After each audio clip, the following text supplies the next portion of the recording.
She had been hungry since before the world was made. Not hungry in the way that animals are hungry, a passing discomfort, a signal from the body that it needs fuel. Hungry in the way that a black hole is hungry. Hungry in the way that the void itself is hungry. She was Ungoliant, the gloom weaver, the light eater, the spider of the unlight. And she had never, in all the ages of her existence, known what it felt like to be full. She came from the darkness outside Arda, not the darkness of night, which is merely the shadow of the world turning away from the sun, not the darkness of caves, which is simply the absence of light. She came from the outer darkness, the unlight, the void that existed before Iluvatar spoke the first word of the music. Some said she was a Maya who had fallen so far that she had forgotten her own name. Others said she was something older, something that had never been part of the music at all, something that had crept into the world through a crack in the song that even Iluvatar had not foreseen. None of them knew the truth. Ungoliant herself did not know the truth. She did not remember her origins because memory requires a self, and Ungoliant had never had a self. She had only hunger, endless, consuming, obliterating hunger. She had been drawn to Arda by the light. In the timeless halls before creation, there had been nothing to consume, only the music, only the thought of Iluvatar, only the spirits who would one day be called the Ainur. But when the world was sung into being, and the two lamps were raised, and later the two trees, Ungoliant felt something she had never felt before, the presence of light. Not the reflected light of stars, not the borrowed light of lamps. Living light, edible light, light that could be devoured. And she began to crawl toward it. Part 2. The Empty Lands. South of the Pelori Mountains, beyond the reach of the two trees, lay the wastelands of Avathar. This was a land that the Valar had shaped but never blessed. No tree grew there. No river ran there. The light of Telperion and Laurelin never reached its shores. It was a place of shadows and silence, a place where even the Maiar of Manwë did not fly. And it was here that Ungoliant came. She crawled out of the fissures in the earth, out of the cracks in the foundations of the world. She had been burrowing for millennia, tunneling through the roots of mountains, gnawing at the bones of continents. Every mile brought her closer to the light of the trees, which she could feel even through the stone, a warmth, a radiance, a promise of the only thing she had ever wanted. She was vast, even in her diminished form, for she could change her shape, could compress herself into a space that should not have been able to contain her. She was vast. Her body was the color of nothing, the shade of absolute absence. Her legs were too many to count and too quick to follow. Her eyes were not eyes, but pits, wells, shafts that opened onto a darkness deeper than the void itself. And her mouth was the only part of her that seemed truly alive, a churning, grinding, endless machinery of consumption. She crawled across the wastelands of Avathar, and the sand turned black where she touched it. The rocks crumbled to dust. The very air grew cold and thin and dead. She was not merely passing through the world, she was unmaking it. She was eating its potential, its possibility, its future. And then she stopped, because there was someone standing in her path. Part 3. The Meeting. He was not tall. He was not armed. He wore a blue coat that had been patched so many times it was more patch than coat, and a hat with a feather stuck in the band, and boots of yellow leather that seemed to glow faintly in the darkness of Avathar. He was singing. Not a song of power, not a song of defiance, not a song that would have impressed the Valar or the Maiar or any of the great beings who shaped the world. He was singing about a river, about the way water flowed over stones and made small, happy sounds, about the fish that lived in the river and the birds that nested on its banks, and the flowers that grew in the meadows where the river spread out and became a marsh. Ungoliant did not understand the song. She did not understand music at all. Music was order. Music was meaning. Music was the thing that had shaped the world and given it form. And Ungoliant was not order. She was not meaning. She was the opposite of these things, the hunger that existed before form, the emptiness that had never been filled. But she understood one thing about the singer: he was not afraid of her. For the first time in her existence, Ungoliant encountered something that did not flee. The Maiar of Valinor, when they sensed her approach, raised shields of light and called for the Valar. The creatures of the earth, the worms and the serpents, and the nameless things that crawled in the deep places, scattered before her like leaves before a storm. Even Melkor himself, when he first found her in the ruins of his northern fortress, had approached with caution, with calculation, with the careful respect that one predator shows another. But this tiny creature in the blue coat and the yellow boots simply stood in her path and sang about a river. "Hello," said Tom Bombadil. He stopped singing and looked up at the vast, dark shape that blotted out the sky. "You are very large and very hungry and very lost." Tom thought Tom was the only one who walked these empty lands. Tom is glad to have company, and he smiled. Part 4. The First Strike. Ungoliant attacked without hesitation. She did not speak. She had never spoken, not in any language that could be understood by any living thing. Her only communication was hunger. Her only strategy was consumption. She opened her mouth, the mouth that could swallow mountains, the mouth that had drunk the light of stars, and she tried to eat Tom Bombadil, and nothing happened. For a moment, Ungoliant was confused. Confusion was a new sensation for her. She was not accustomed to things that did not happen. When she tried to consume something, it should be consumed. That was the way the world worked. That was the only law she recognized. Light was food. Matter was food. Even the light of the two trees, which she could feel pulsing in the distance like a heartbeat, would be food when she finally reached it. But this creature was not food. She tried again. She focused her hunger, the hunger that had existed before the world, the hunger that would exist after it ended, onto the single point in space occupied by Tom Bombadil. She poured all of her unlight, all of her emptiness, all of her ancient bottomless need into the act of consuming him. And nothing happened. The blue coat did not darken, the yellow boots did not fade, the ridiculous feather in the ridiculous hat did not even flutter. Tom Bombadil stood in the center of the storm of Ungoliant's hunger, and he was completely, utterly, infuriatingly unaffected.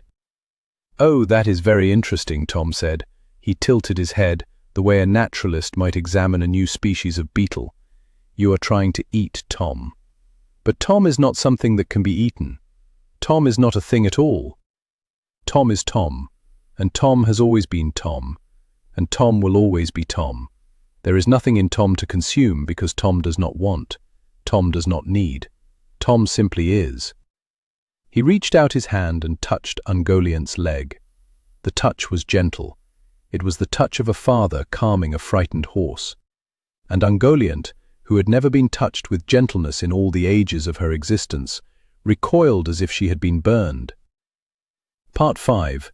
The Song of the Unlight. She tried a different approach. If she could not consume him directly, she would surround him. She would fill the space around him with her darkness, the unlight that she had brought from the void, the darkness that was not merely the absence of light, but the active, aggressive negation of it. She wove her webs. They were not ordinary webs, not the sticky strands that trap flies and moths. They were webs of unbeing, threads of anti-light, filaments that did not merely block light but unmade it, unraveling the very concept of illumination from the fabric of reality. She wrapped these webs around Tom Bombadil, layer after layer, thread after thread. She built a cocoon of absolute darkness around him, a space where light had never existed and could never exist, a bubble of the void itself transplanted onto the surface of Arda. And inside the cocoon, Tom Bombadil laughed. "What a clever darkness," he said. His voice was muffled by the webs, but not silenced.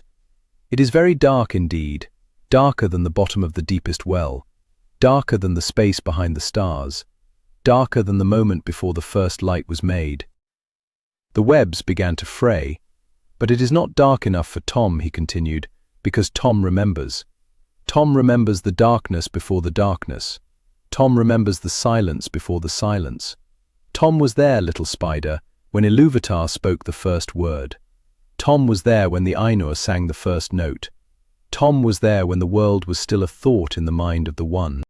And the thought that became Tom was a very simple thought. It was not a thought of power. It was not a thought of light. It was a thought of being. The webs dissolved. Not gradually, not dramatically. They simply stopped existing, as if they had never been woven in the first place. And Tom Bombadil stepped out of the darkness, his yellow boots still bright, his blue coat still cheerful, his smile still infuriatingly kind. "You cannot make Tom not be," he said, "because Tom is the first thing, before the light, before the darkness, before the hunger. Tom is, and that is all Tom needs to be." Part 6. The First Hunger.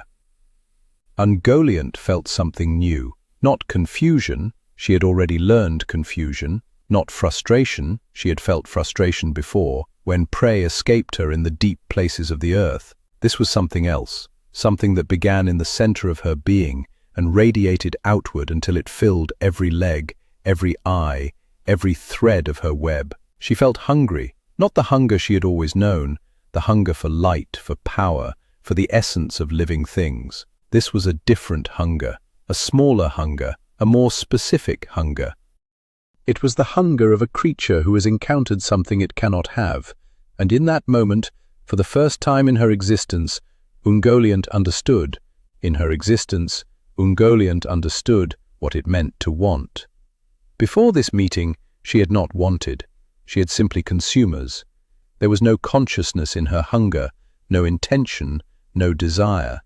She was a force of nature, what it meant to want. Before this meeting, she had not wanted, she had simply consumed.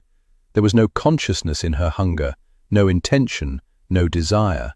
She was a force of nature, impersonal, inevitable, amoral. But now, standing in the wastelands of Avathar, facing a creature who should have been food and was not, Ungoliant wanted. She wanted to consume Tom Bombadil. She wanted it with a specificity and an intensity that was entirely new to her. And because she wanted it and could not have it, she suffered. The suffering was immense. It was disproportionate. It was the suffering of a being who had existed for eons without ever experiencing lack, suddenly discovering what lack meant. She had never been refused anything. Every light she had ever encountered had been devoured. Every living thing that had ever crossed her path had been absorbed. The universe had always, without exception, given her what she demanded. But Tom Bombadil was not giving her what she demanded, and the refusal was breaking something inside her. She screamed. Not with her mouth, she had no voice. She screamed with her entire being, a pulse of anguish and rage and bewildered hunger that rippled across the wastelands and through the mountains and all the way to the shores of Valinor. And the Valar, who were preparing for the feast that would celebrate the mingling of the light of the two trees, paused in their preparations and looked to the south. "What was that?" asked Arom the hunter. His hand went to his bow. Manwe Sulimo, the elder king, closed his eyes and looked into the distance with the sight that went beyond sight. After a long moment, he opened them again. "It is the Gloom Weaver," he said. "She has encountered something she cannot understand." "Should we intervene?" asked Torkas. He was already rolling up his sleeves. "No," said Manwe, and then startling everyone present, he smiled. "She has met the first. Let her learn what he has to teach." Part 7. The Emptying. Ungoliant fled. She did not walk. She did not crawl. She dissolved into her component darkness and fled across the wastes of Avathar and through the mountains and into the deep places where no light had ever reached. But she was changed. She could feel it, a hollowness inside her that had never been there before. Not the hollow of hunger, which she had always known. A new hollow, a hollow shaped exactly like the desire to consume something that could not be consumed. And because that hollow would never be filled, it would grow. It would grow and grow and grow until it devoured her from the inside. When the trees began to shine again after the period of darkness that was the mingling, Ungoliant felt it. The light of Telperion and Laurelin, the silver and the gold, the dew and the flame, the most beautiful light that had ever existed in the physical world. Before her meeting with Tom Bombadil, she would have simply crawled toward that light and devoured it. It would have been easy. It would have been automatic. It would have been the natural conclusion of her entire existence. But now she hesitated, because she remembered what it felt like to want something she could not have, and she was afraid. Melkor found her in the ruins of the far north, cowering among the shattered peaks of what had once been his fortress of Utumno. He had been looking for her. He had need of her for his war against the Valar, for his revenge against the light, for the undoing of everything the children of Iluvatar would love. "You are diminished," Melkor said. His voice was the grinding of continents. The gloom weaver I remember would already be feasting on the light of the trees. "I met something," Ungoliant said. It was the first time she had ever spoken, and the words were rough and broken and terrible. She had learned speech from Tom Bombadil, not from his words but from his being. He had given her the gift of language without intending to, simply by existing in her presence. And now she could name things, and naming things made them worse. "What did you meet?" Melkor asked. "The first," Ungoliant said, "the thing that was before the light, the thing I cannot eat." Melkor was silent for a long time. He knew of whom she spoke. He had encountered Tom Bombadil once, long ago, when the world was still being shaped and the Valar were still singing. He had tried to claim the old forest for his own, to bend it to his will, to make it a kingdom of shadow and fear. And Tom Bombadil had told him to leave, and Melkor had left. It was the only time in all his existence that he had retreated from anything. "Then we will avoid him," Melkor said. "The trees are in Valinor. He cannot be in Valinor, and the light of the trees is all you have ever wanted." "Yes," said Ungoliant, but her voice was not confident. "The light of the trees is what I want, and I am afraid that when I taste it, it will not be enough." Part 8. The Darkening That Never Came. Melkor and Ungoliant did not destroy the two trees. They approached Valinor, as they had in the version of the story that history remembers. They crept through the mountains. They crossed the shadowed plains. They came within sight of Azelohar, the green mound, where Telperion and Laurelin stood in silver and gold splendor. And then Ungoliant stopped. "I cannot," she said. "Cannot," Melkor roared. His voice shook the mountains. "You are the Light Eater, the devourer of stars, the gloom weaver who made even the Valar tremble. You can, you must. Tulkas is away at the festival. The city is sleeping. This is our moment." "No," Ungoliant said. Her voice was quieter now, calmer. There was something in it that had never been there before, not only consciousness but choice. "I have learned what it means to want something I cannot have. And now I have learned what it means to choose not to take something I could have. I have met the first. He showed me that there is something beyond hunger, something beyond consumption, something that simply is." She turned away from the trees, from Melkor, from the entire plan that would have darkened the world. "Where will you go?" Melkor demanded. He was furious, more furious than he had been since the day Iluvatar rebuked his discord in the music. "What will you do? What will you eat?" "I do not know," Ungoliant said, "and that is the strangest thing of all. I do not know what I will do. For the first time in my existence, my future is unknown to me." She descended into the earth, not into the darkness beneath the roots of the mountains where she had always hidden, into a different darkness, a quieter darkness, a darkness where the hunger was still present, it would always be present, but where there was also something else. A memory, a curiosity, a question. What if there was more to existence than consuming light? Part 9. The Legacy. The two trees were never destroyed. The Silmarils were never stolen. Fëanor never swore his terrible oath. The Noldor never left Valinor. The sun and moon, the last flower of Telperion and the last fruit of Laurelin, were never made, because the trees were never killed. Middle-earth remained in darkness for the ages that followed, but it was a darkness without malice, a darkness that was simply the absence of light, rather than the presence of evil. And somewhere in that darkness, in the empty places south of the Mountains of Shadow, a great spider sat alone and thought her new thoughts. She was still hungry, she would always be hungry, but now she was also something else. She was the first of her kind to understand that hunger was not the only thing that existed, that there was something beyond the endless, consuming need, something that could not be eaten, something that simply was. She never saw Tom Bombadil again, but she remembered him, his absurd hat, his cheerful song, his gentle touch on her leg. And in the long, quiet ages of her solitude, she tried to sing. It did not sound like his song. It did not sound like music at all. It was a grinding, rasping, terrible sound, the sound of something that had been born in the void, trying to learn the language of creation. But it was a beginning,